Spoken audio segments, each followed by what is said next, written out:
Chapter 1. The Duke in the Rain. The rain fell like silver knives upon the cobblestones, slicing through the silence of the moor. Wind howled across the barren hills, lashing against the trees that bowed like servants before a tempest. Somewhere beyond the mist, a carriage rattled, its wheels slipping over the slick road that led toward Winthorpe Manor. Inside the carriage, Lady Eveline Hart clutched the edge of her seat, her knuckles white. "Hold steady, Thomas," she called out to the driver above the roar of thunder. The man's muffled voice barely reached her. "Roads washed out, my lady. We should have stopped in the village." Eveline glanced toward the window, though the glass was clouded with rain. "We cannot stop now. My aunt is expecting me before nightfall." The words were brave, but her heart fluttered uneasily. Every story she had ever heard of this stretch of land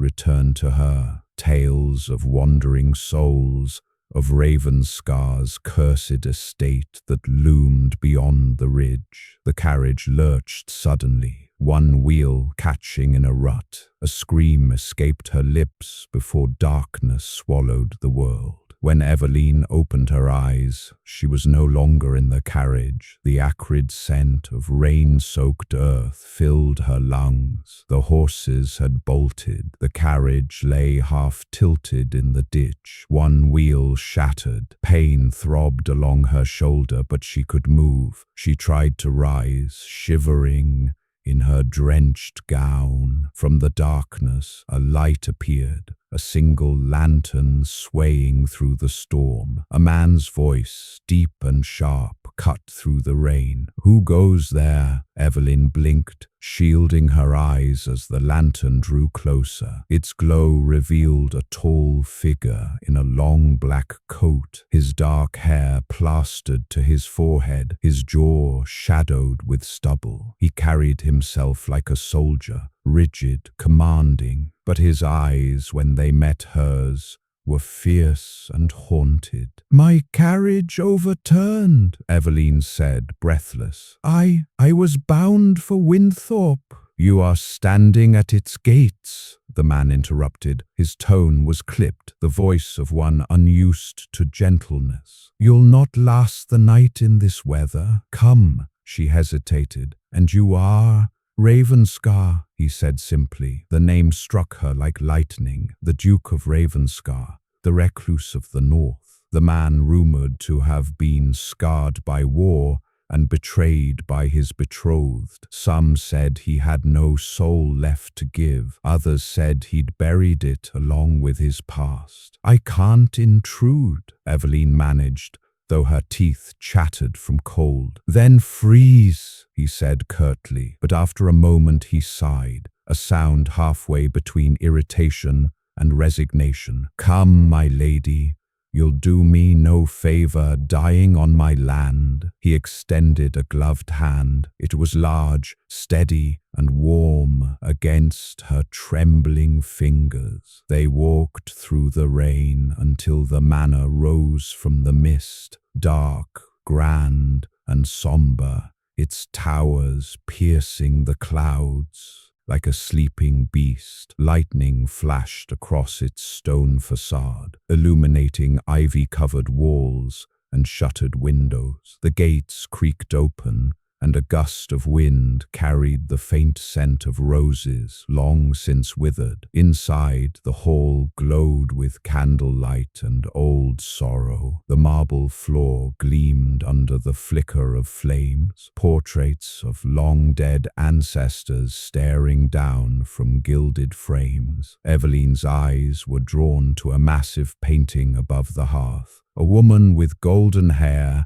and a smile too perfect to be kind. The Duke followed her gaze. "My late fiancé," he said, voice low. "Best not to stare too long." She stares back. Eveline turned quickly, startled. He almost smiled, almost. "You need rest, Mrs. Finch." A plump, kind-eyed housekeeper appeared from the corridor. "Good heavens, the poor lady's drenched through." She was thrown from her carriage, Ravenscar said. See her settled in the east chamber. Eveline opened her mouth to protest, but his gaze silenced her. Thank you, your grace, she murmured. He nodded once and turned away, his dark coat sweeping behind him as he disappeared down the corridor. Hours later, wrapped in a borrowed gown, and seated beside the fire, Eveline could not sleep. The manor was quiet save for the ticking of an old clock and the steady drumming of rain. Her mind returned to the Duke, his harsh tone,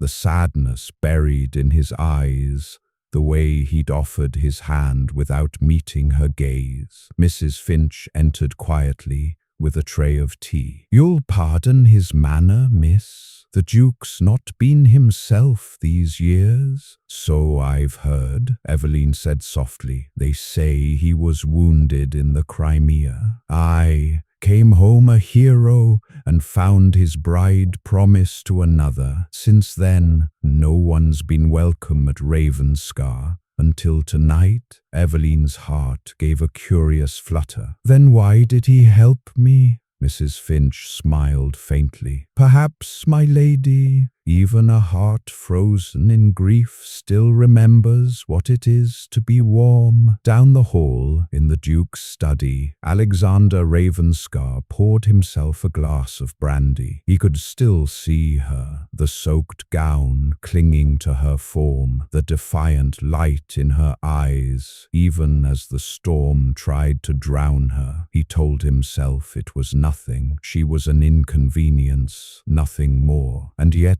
when he had lifted her from the mud, something had stirred in him, something he had buried for years. He took a slow sip, staring into the fire. Fool, he muttered. You swore you would never feel again. But above the wind's cry, he thought he heard her laughter echo faintly down the corridor, soft, hesitant, alive, and for the first time in years, the manor no longer felt entirely dead.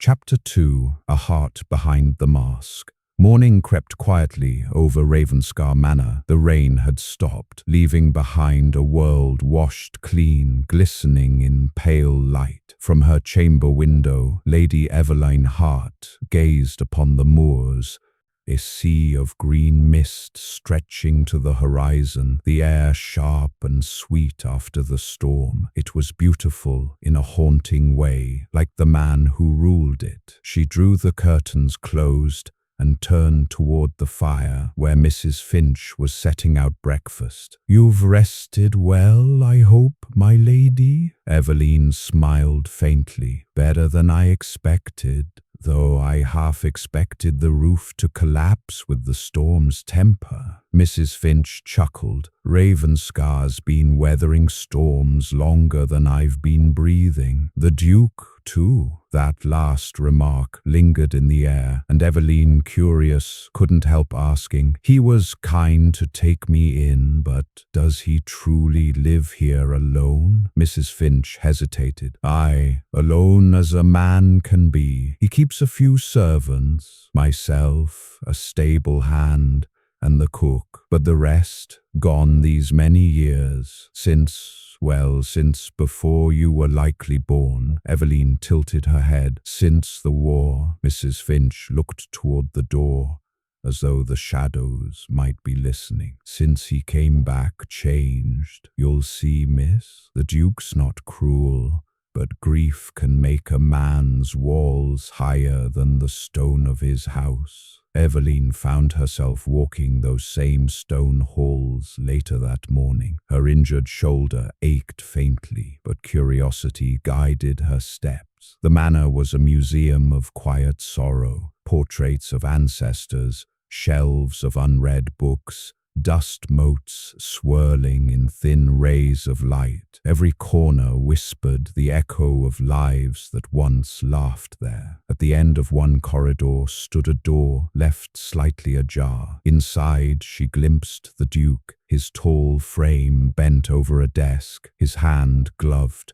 writing with measured precision, a faint scar cut from his left temple down to the jaw, visible when the light caught it. It was not grotesque, merely human, vulnerable. She hesitated, then knocked softly. Ravenscar looked up sharply. "Lady Eveline, forgive me," she said. "Mrs. Finch told me you wished to speak about my carriage." He rose, his movements deliberate, controlled. "Your driver has gone to fetch help from the village. Repairs may take a day or two. Until then, you are my guest." His tone carried no warmth, yet there was no cruelty either, merely habit, the sound of a man who had forgotten how to welcome anyone. "I appreciate your kindness, your grace," Eveline said gently. He inclined his head, but his gaze lingered on her longer than it should have. There was something about her, the quiet steadiness, the way she did not flinch at his scar. Most people did. After a pause, he asked, "You are traveling to your aunt, Mrs. Lytton of Winthorpe?" "Yes. She invited me for the season." He turned away. "You'll find little of society's charm here." "Perhaps that is a blessing," Eveline replied, smiling faintly. "Society often mistakes cruelty for wit." For the briefest moment, he almost smiled. "You speak as though you've seen much of both." Her expression softened. "I've seen enough to know that kindness is rarer than diamonds and far more valuable." A silence stretched between them. Then, as if catching himself, Ravenscar stepped back. "I must attend to correspondence. Mrs. Finch will show you the gardens, if you wish." She curtsied, sensing dismissal but unoffended. "Thank you, Your Grace." When she left, the Duke exhaled slowly, his gloved hand tightening around his pen. He had faced generals and traitors without flinching, yet one soft-spoken woman had managed to disturb his entire composure. The gardens of Ravenscar were wild and overgrown, but there was beauty beneath the neglect. Roses twisting along ancient stone, fountains murmuring faintly under ivy. Eveline bent to touch a half-bloomed rose, the color of faded wine. "Best not," came a quiet voice behind her. She turned to see Ravenscar again, this time without his coat. The morning light revealed the scar she had only glimpsed before. Jagged, cruel, running down one side of his face. But what struck her was not the mark itself, but the pain he carried with it. "I didn't hear you approach," she said softly. "I'm used to moving unseen," he replied dryly. Then, almost as if regretting the tone, he added, "It's habit. War does that." Eveline's eyes lingered on his face. "Was it in battle?" He nodded once. "Sebastopol, cannon fire and smoke. The last thing I remember before waking half dead." "And yet you returned," she murmured. "That takes courage." He looked at her, his jaw tightening. "Courage is overrated. I returned to find my brother dead and my bride wed to another. Tell me, Lady Eveline, where does courage end and foolishness begin?" Her heart ached at the bitterness in his tone. "It begins," she said softly, "when one lets pain define who they are." He turned sharply toward her, eyes cold but not angry. "And what would you know of pain, my lady? Your hands are unscarred." Eveline's gaze didn't waver. "Not all wounds bleed, Your Grace." Something flickered in his expression, curiosity perhaps, or recognition. The silence that followed was thick with unspoken things. Finally he said, almost quietly, "You should have been frightened of me by now. "Should I?" she asked. "You saved my life, and you grow roses." That startled a faint laugh from him, brief, unexpected, like sunlight through clouds. "You are impertinent, Lady Eveline. I've been told worse." That evening, the manor seemed less forbidding. Candles burned brighter, and laughter, hers, light and real, echoed down the hall. The Duke joined her for supper, though conversation came haltingly at first. They spoke of books, of travel, of the sea she had never seen. Slowly the air between them began to warm. When she retired for the night, he found himself lingering by the stairwell, watching her candle flicker as she ascended. Mrs. Finch's words came back to him. "Even a heart frozen in grief still remembers what it is to be warm." He touched his scar absently. Once, he had believed love was only cruelty in disguise, a weapon wielded by beauty and betrayal alike. Yet this woman had looked at him not with pity, but with something gentler, something dangerous. Later, as rain began to fall again outside, Eveline lay awake in her bed, hearing the slow footsteps of the Duke pacing somewhere below. She did not know why her heart beat so fast, nor why she felt drawn to the sound. Like a moth to a candle she knew might burn her wings. And far below, in his lonely study, Alexander Ravenscar poured another glass of brandy, whispering to himself, "I cannot love again. I will not." But even as he said it, he felt the lie of it burning on his tongue. Chapter 3. Waltzes and Whispers. The following week, winter cloaked the hills of Yorkshire in white. The air was sharp with frost, and the great windows of Ravenscar Manor glittered like mirrors of ice. Inside, the hearths burned bright, warding off the season's chill. But in the heart of the house, it was another kind of warmth that began to take root.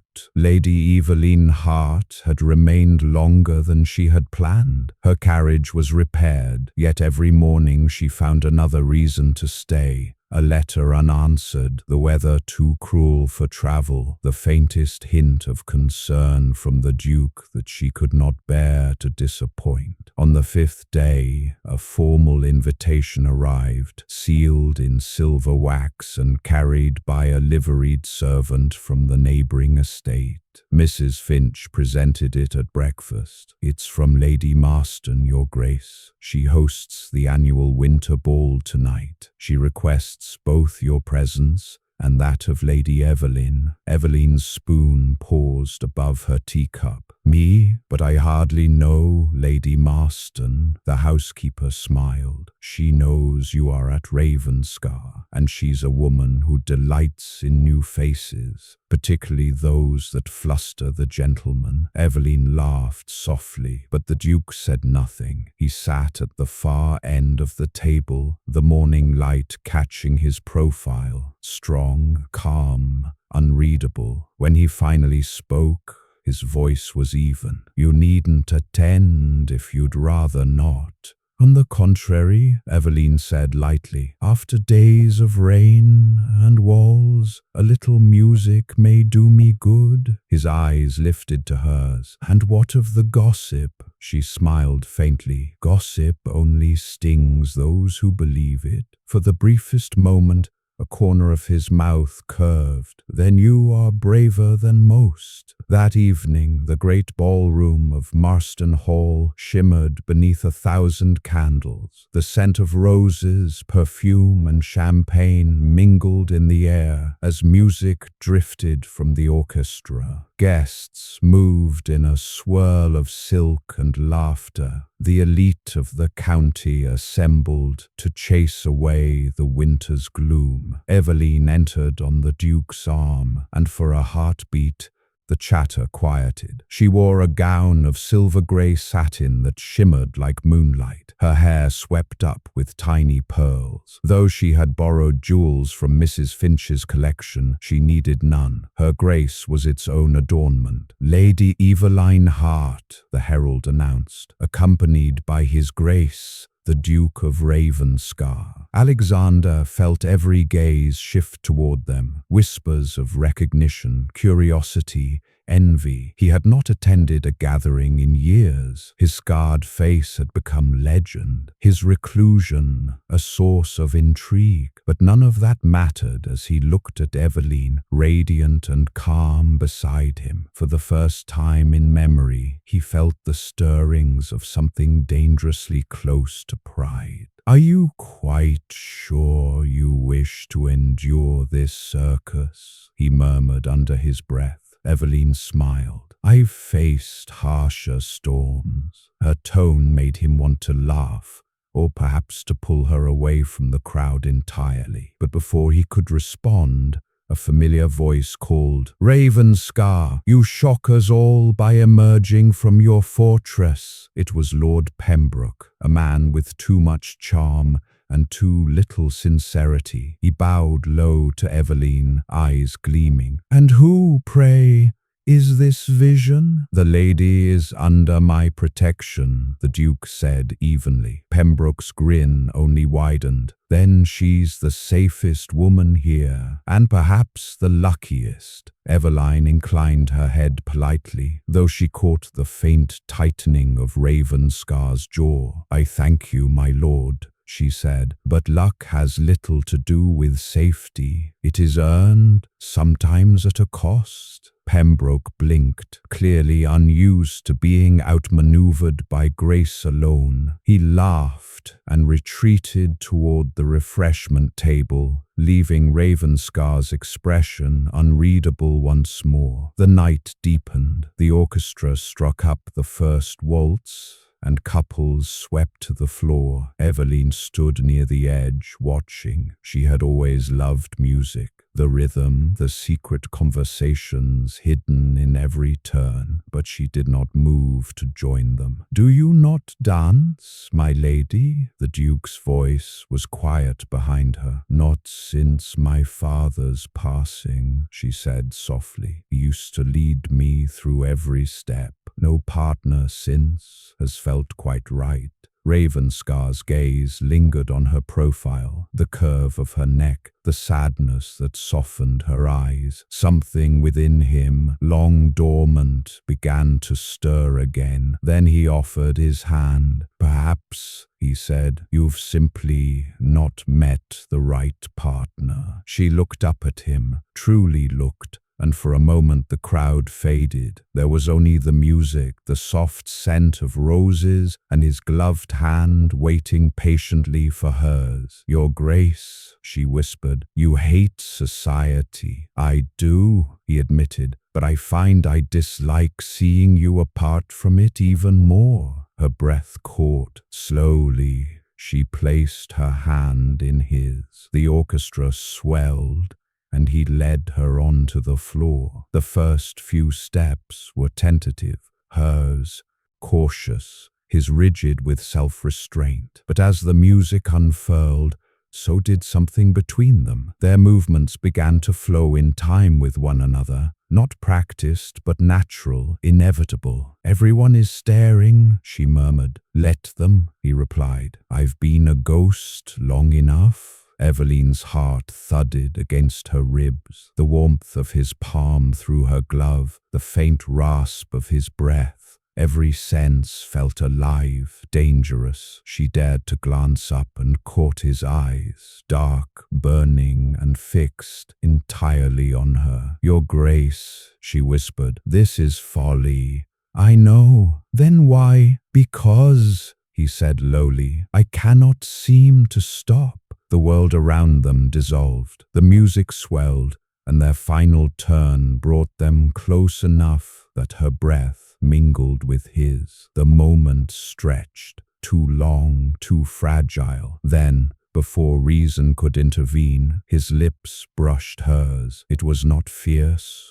nor hurried, a moment suspended between defiance and confession. But when he pulled away, she saw the war within him, guilt, longing, fear. "I should not have done that," he said, voice rough. "No," she whispered, "you shouldn't have." But her eyes told another story. He stepped back, jaw tight. "Forgive me, I forget myself." "Perhaps," she said quietly, "you've remembered yourself instead." They spoke no more that evening. The dance ended, and the Duke excused himself, leaving murmurs and glances in his wake. Eveline felt every stare, but none of it mattered. She could still feel the echo of his touch, and the trembling in her chest that no music could quiet. Later, as she stood by the balcony, snow began to fall outside, delicate,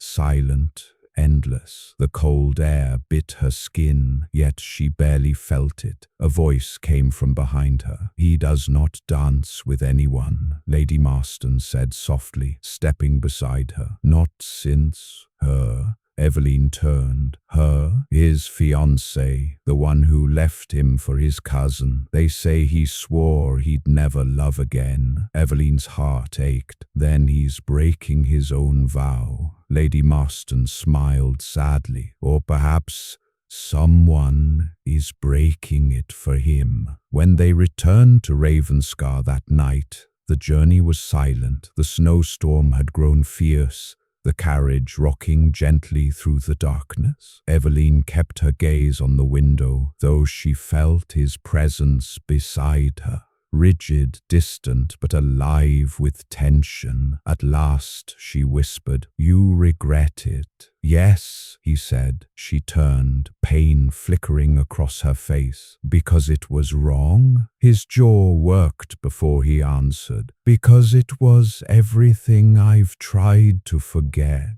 The carriage jolted to a stop before the manor gates. Before he could move, she spoke again, her voice trembling. "Then forget if you must, but I will not." And with that she stepped out into the falling snow, leaving him inside the carriage, a man at war with his own heart. Chapter 4.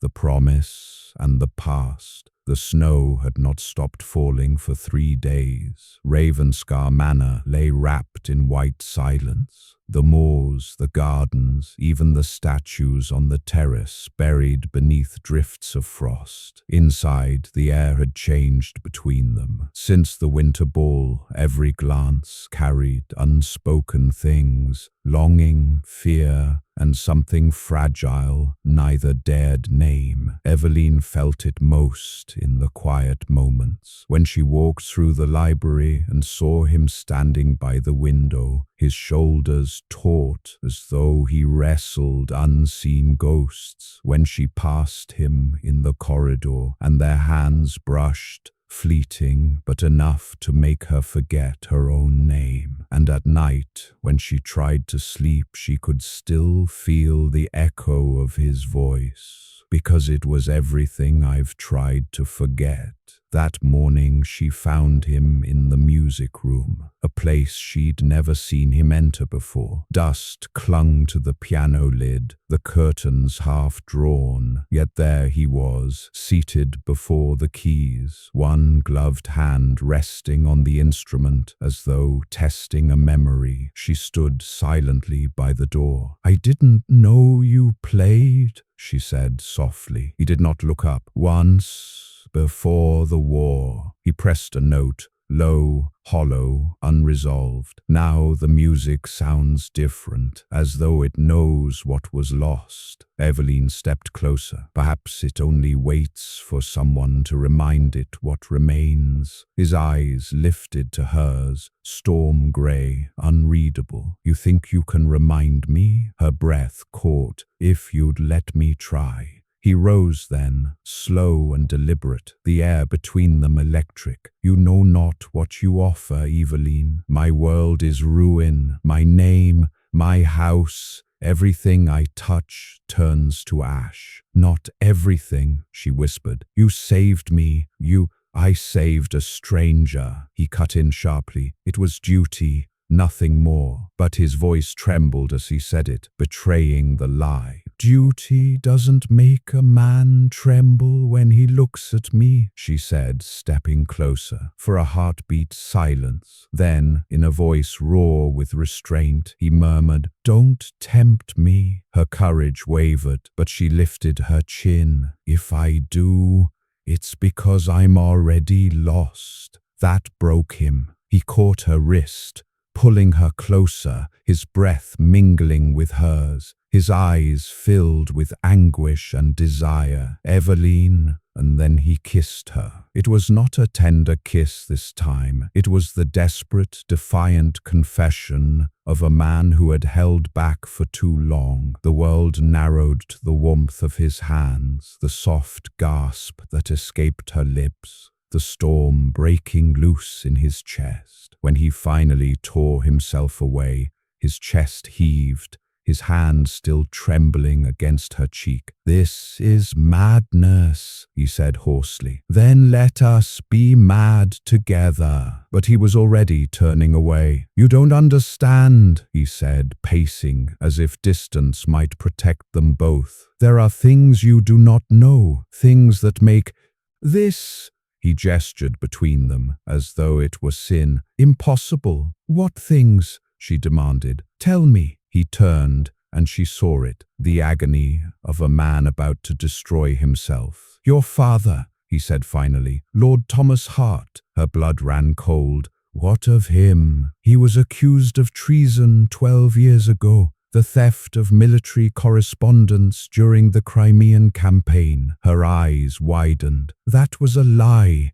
He was innocent. Everyone knew the charges were false." His voice hardened. "Not everyone. The evidence was brought before the Crown by my father, the late Duke of Ravenscar." The world tilted. She stepped back, her breath faltering. "Your father?" "Yes. The letter that condemned him was found in his possession, signed and sealed." "Forged!" she cried. "He was framed." He closed his eyes. "Perhaps, but my family bore witness against him. His name was struck from record, his estate seized. Your father died disgraced?" Eveline's voice trembled. "And you knew this all along?" "I suspected the moment I heard your name. And still you—" She stopped, the words catching in her throat. "You let me believe you cared." He turned away, jaw clenched. "I do care. Too much. That's the problem." Tears burned her eyes. "Then what are we, Alexander? What was that kiss? That dance? What was any of it?" He looked at her then, and it was the look of a man breaking in two. "It was what I should never have wanted. What I cannot have." She shook her head. "You can't mean that." "I can, and I must." He took a step forward, his voice lowering, heavy with anguish. "I can't love you," he swore, "because every breath I take in your presence reminds me of the ruin my name brought upon yours. I can't love you because my family's honor was bought with your family's destruction." He hesitated, and his voice cracked. "I can't love you," he whispered again. "And yet—" Before she could move, he reached for her, his hands framing her face, his lips finding hers again and again, as if the words themselves had betrayed him. The kiss was full of fire and grief, desperate and broken. When he pulled back, his eyes glistened. "You see," he said quietly, "even when I swear it, I lie." Eveline's tears fell freely now. "Then stop lying, Alexander. Stop running from what's true." He turned away, unable to meet her gaze. "What's true," he said hoarsely, "is that loving you would destroy us both." That night she left the music room with her heart splintered into silence. The manor's corridors seemed colder, emptier. Every candle flickered lower, as if mourning with her. In his study, the Duke stood before the fire, his glass untouched. He had pushed her away, as honor demanded, yet every nerve in his body screamed against it. His father's ghost loomed in every shadow. "You are your father's son," it whispered. "You will ruin her as I ruined him." And somewhere down the corridor, Eveline stood at her window, watching the snow fall like ashes. Her breath fogged the glass, and she whispered into the night, "You already have." Chapter 5. Fire and Farewell. The snow had melted overnight. By morning, the moors around Ravenscar steamed with the ghostly mist of thawing frost. And in that grey dawn, everything changed. The Duke of Ravenscar woke to silence. No servants in the corridor, no soft footfalls outside his door, only a folded envelope sealed in pale wax lying on the table beside his untouched breakfast tray. He recognized the handwriting instantly. Eveline. His chest tightened. He tore it open with shaking hands. "Your Grace, forgive me for leaving without farewell. You were right. Our love was never meant to be. I cannot bear to be the cause of your ruin, nor to live beneath a name that condemned my father. My heart will not forget you, but it must learn to live without you. Please do not look for me. Yours once, but no longer, Eveline." The paper trembled in his grip. His breath left him in a sharp, ragged exhale. She was gone. He stormed down the staircase, boots echoing against the marble, the servants shrinking from his fury. "When?" he demanded. "When did Lady Hart leave?" "An hour past dawn, your Grace," the butler stammered. "She took no escort. Only her maid and a single trunk." Alexander's jaw tightened. He strode toward the door, his mind spinning. No escort. The roads were treacherous, and there were men in the county who would kill for less than a Ravenscar scandal. But before he could call for his horse, a voice stopped him. "Your Grace," said Captain Harrow, his old friend and former comrade in arms. He held out a folded document. "You should see this first." Alexander unfolded it and froze. It was a challenge, a duel formally issued, signed by none other than Lord Edmund Ravenscar, his cousin and heir presumptive. "For the stain upon our family name, for the disgrace you have brought upon it, I demand satisfaction, Ravenscar." Alexander's eyes darkened. "So it begins," he said grimly. By noon, the great hall of Ravenscar was empty, except for two men. One dressed in mourning black, the other in steel grey. "Always the hero, cousin," Edmund sneered, "playing saviour to some fallen woman, while the house of Ravenscar drowns in scandal." Alexander's voice was low and deadly calm. "You've no right to speak her name." "Oh, but I do," Edmund replied, circling him like a vulture. "Do you think the world doesn't know? The Duke of Ravenscar, ensnared by the daughter of a traitor. You shame us all." Alexander's hand curled around the hilt of his rapier. "You will take those words back." Edmund's smile widened. "Will I? Or will you admit what you refuse to see, that your precious lady's father was no innocent? He sold our secrets. He nearly cost us the war." "He was framed," Alexander said through gritted teeth. "And you know it." Edmund's laughter echoed through the empty hall. "Framed? Then who, pray, forged those letters, if not him?" Alexander's silence was answer enough.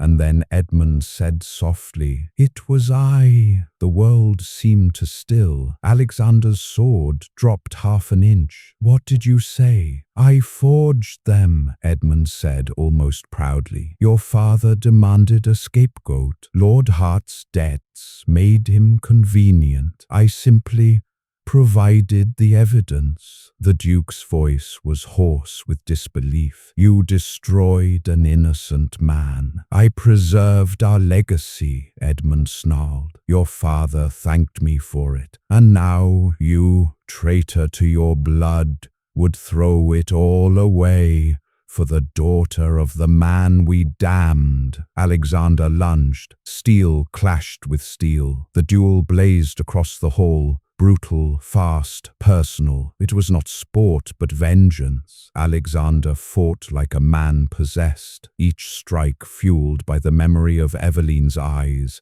her touch, her faith in him. You speak of legacy, he shouted, parrying hard. Our legacy is rot and lies. Edmund's blade cut across his arm, drawing blood, but Alexander did not slow. He drove him back, step by step, until Edmund stumbled, crashing against the great hearth. Yield, Alexander ordered. Confess what you've done, Edmund sneered, blood on his lips. Confession means nothing to the dead. He thrust, a final, desperate strike. Alexander twisted, and with one swift motion, disarmed him. Edmund's sword clattered to the floor. Alexander's blade hovered at his throat. You will sign a statement clearing her father's name before the magistrate, or by God, I'll make certain your conscience finds no rest. Edmund stared up at him, fear flickering in his eyes. You wouldn't. Alexander leaned close, his voice deadly quiet. Try me. But before the duel could end in honor or surrender, a shout echoed from the corridor. Fire! Fire in the east wing! Alexander turned sharply. Smoke rolled in through the archway, thick, black, and fast. The servants ran screaming. Edmund stumbled to his feet, coughing. What have you done? Alexander grabbed him by the collar. What did you do? Because he could smell it. Oil, not candle wax. Sabotage. He threw Edmund aside and sprinted toward the smoke. Flames licked up the tapestries, devouring the drapes, racing along the walls toward the staircase. And there, through the haze, Eveline. She was in the corridor, struggling to pull a servant girl free from a fallen beam. He froze in disbelief. Eveline, you... I came back, she coughed, her face streaked with soot. The roads were unsafe. I heard. Her words dissolved in a fit of coughing as he lifted the beam and dragged her clear. The fire roared around them, choking, furious. Go, he ordered. Get to the stables. I won't leave you. He met her eyes through the smoke. Wild, beautiful, defiant. And then, before he could answer, the ceiling above them gave way. He threw himself over her as debris crashed down. The world vanished into flame and darkness. When Alexander opened his eyes, it was dawn again, a pale, smoke-stained dawn. He was lying in the snow outside the manor's ruined east wing, his arm bandaged, his lungs burning. Eveline knelt beside him, her cloak wrapped around his shoulders. You're alive, she whispered, tears trembling on her lashes. He struggled to sit, wincing. The others, they're safe.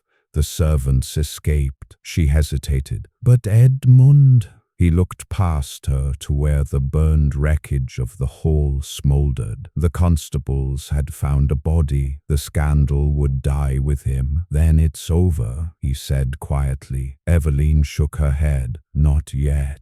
She reached into her cloak and drew out a soot-marked parchment. The confession Edmund had signed before the fire. He admitted everything, she said. Your father's name, my father's ruin, all of it. Alexander stared at it, silent. Then slowly he took her hand. Then your father is free at last, he said softly, and mine is damned. She smiled through her tears. Then let them both rest. The living have suffered long enough. He looked at her, the woman he had tried so hard not to love, who had walked through fire for him, and something in him finally broke. He leaned forward, pressing his forehead to hers. "Evelyn, I swore I couldn't love you," she smiled faintly. "You were right. You can't, because you already do." And as the first light of morning spilled across the snow, the Duke of Ravenscar kissed her, not in secrecy or shame, but in peace at last. Chapter 6. The Dawn at Ravenscar. The night had not yet broken when the first rumble of thunder rolled across the valley. Rain swept over the blackened ruins of Ravenscar Manor, washing soot from stone, turning the scorched earth to rivers of ash. The wind carried the scent of smoke and salt, and beneath it all, the faint trace of rose water, a scent he would know anywhere. Alexander rode hard through the storm, his injured arm bound tight, his cloak plastered to his shoulders. The roads were treacherous, the moors flooded, but he didn't stop. He had only one thought: find her. Each hoofbeat echoed like a heartbeat through the rain. He had watched the manor burn, seen his cousin's body carried away, seen the truth laid bare, and still she had vanished at dawn, leaving only her name whispered by the servants who adored her. Lady Eveline rode east, they had said, toward Winthorpe village. Now the lights of the village flickered ahead through the mist. He urged his horse faster. He found her near the edge of the river, where an abandoned mill house stood half in ruin. A single candle burned in the window. He dismounted before the door, his breath heavy, his heart unsteady. Inside, Evelyn sat by the hearth, her cloak wrapped around her shoulders, her hands trembling as she stitched a torn bandage. The firelight flickered across her face, pale, exhausted, and heartbreakingly beautiful. When she looked up and saw him standing in the doorway, she froze. For a moment neither spoke. Rain dripped from his hair, his coat pooling on the floor. "You shouldn't have come," she whispered. "I've done enough running," he said quietly, stepping inside. "And enough losing." Her voice trembled. "You were hurt.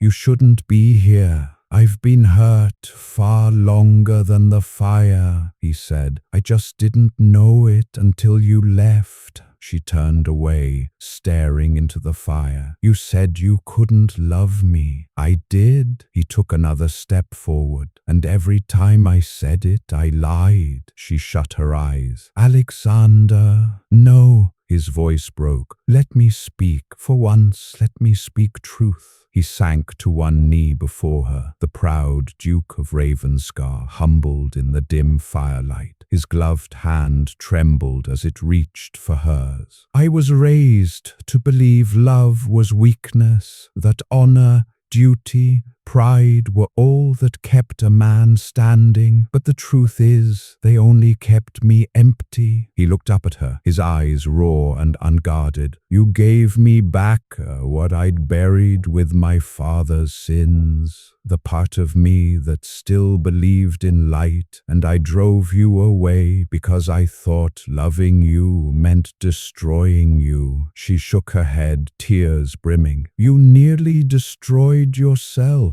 He gave a faint, broken laugh. "Yes, and still, you came back through the fire for me. I don't deserve it. I don't deserve you." Her voice softened. "You're wrong. The man who rode through a storm to find me, that man deserves everything." He swallowed hard, his eyes glistening. "Then let me earn it, not as a duke, not as a name, as a man, flawed, foolish, and free at last." He bowed his head, rain still dripping from his hair, and whispered, "Evelyn Hart, if you can forgive me, if you can still love me after all I've done, then I am yours, for as long as I draw breath." She touched his face, her fingertips tracing the bruise along his cheek, the scar by his temple. "I forgave you long before you asked." she said softly, because I knew the man beneath the title, the one who fought for truth, even when it broke him. He looked up, his voice rough with emotion. Then say it, Eveline. Say that it's not too late.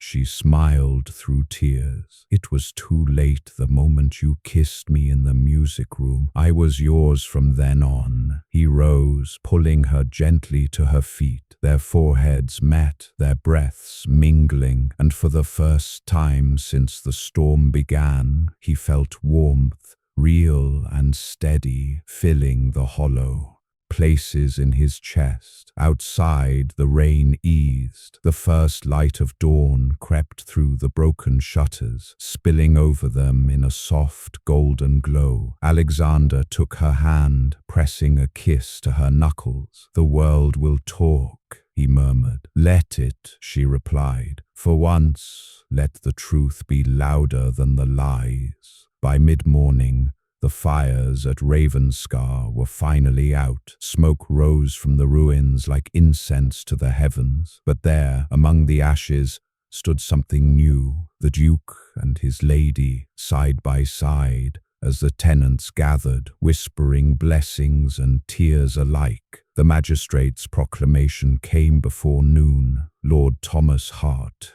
innocent, his honour restored, his daughter's name cleared, and the Duke of Ravenscar, Alexander Vale, formally renounced his claim to vengeance and swore his estate would be rebuilt not as a monument to pride, but to peace. When the bells of Winthorpe rang that evening, the villagers watched from the hill as the Duke knelt once more, not before the crown, not before his peers, but before Eveline Hart. No court, no king, no title, just a man and a woman beneath a storm-washed sky. He took her hand. Eveline, will you walk beside me? Not as a duty, not as penance, but as life itself. She smiled, radiant, tearful, unafraid, always, and as the sun broke through the last of the rain clouds, gilding the ruined manor in light, the Duke of Ravenscar, once cold, once lost, finally rose, reborn. In the quiet that followed, he kissed her again, not in desperation, not in denial,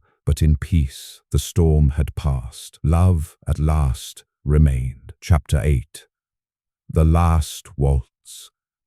Spring came late to Yorkshire that year, but when it arrived, it came with promise. The fields surrounding Ravenscar were green again, dotted with wildflowers. The air carried the scent of lilac and rain-washed earth, and the manor that once lay in ruins now stood reborn, its stone cleaned, its windows aglow with morning light. The villagers said it was a miracle. Eveline called it forgiveness made visible. On the terrace overlooking the valley, Alexander stood with his cane resting beside him, his arm still scarred from the fire, though he had long since cast off the bandages. His gaze followed the workers as they raised the final beam of the west wing, their laughter ringing through the clear air. He heard footsteps behind him, soft, deliberate, familiar. Admiring your own handiwork, your grace, came Eveline's teasing voice. He turned, smiling faintly. Our handiwork, if you please.